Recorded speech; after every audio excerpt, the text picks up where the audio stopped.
Hello everyone. Today we are going to talk about goods and service tax concept, constitutional framework and significance.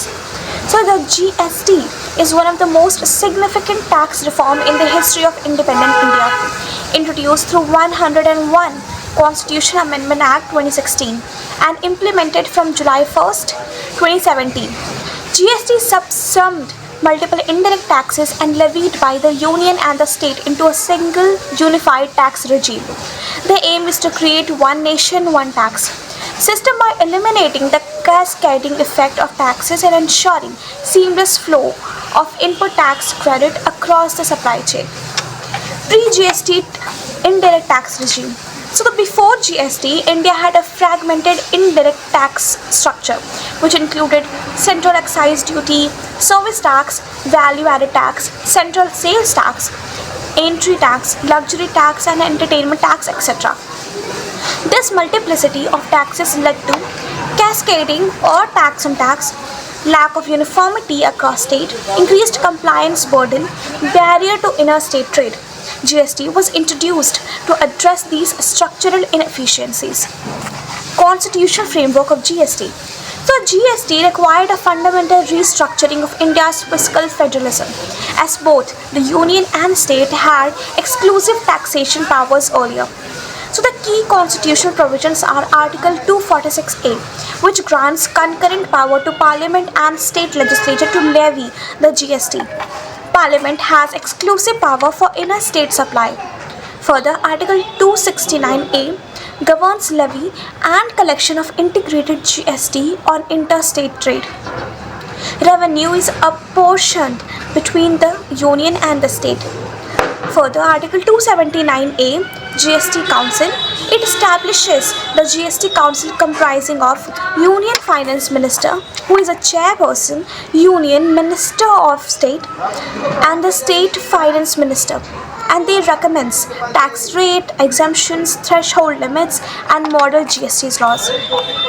Article 286. It restricts state from taxing supplies outside the state or in the course of import or export. Further, the compensation to the state. So states were guaranteed compensation for revenue loss for 5 years to protect the fiscal autonomy.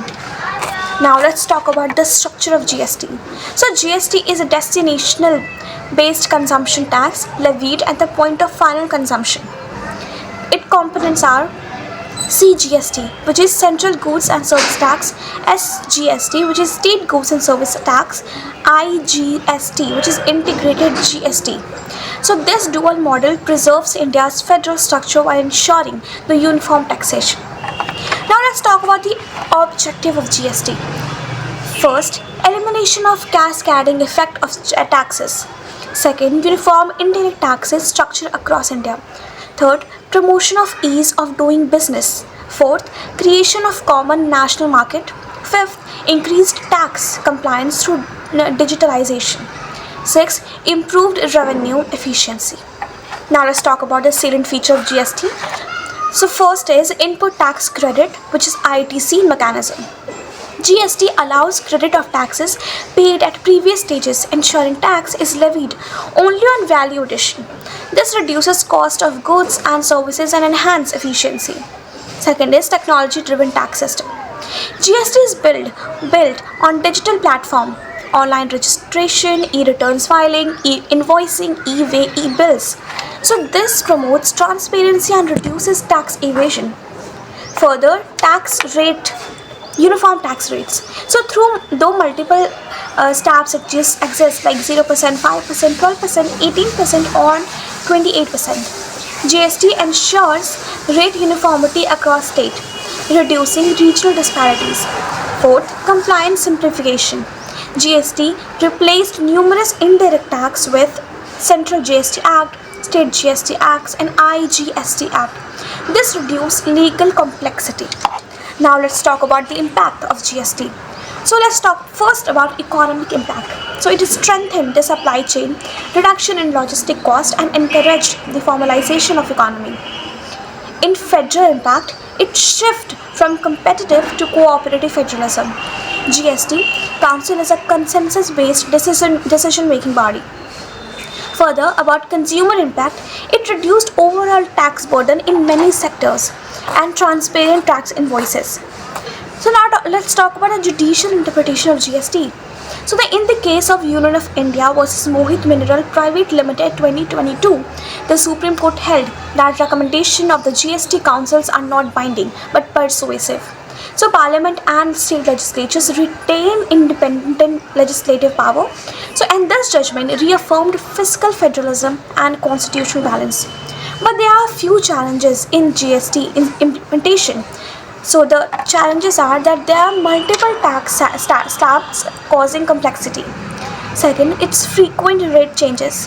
Third, compliance burden on small businesses. Fourth, delay in refunds.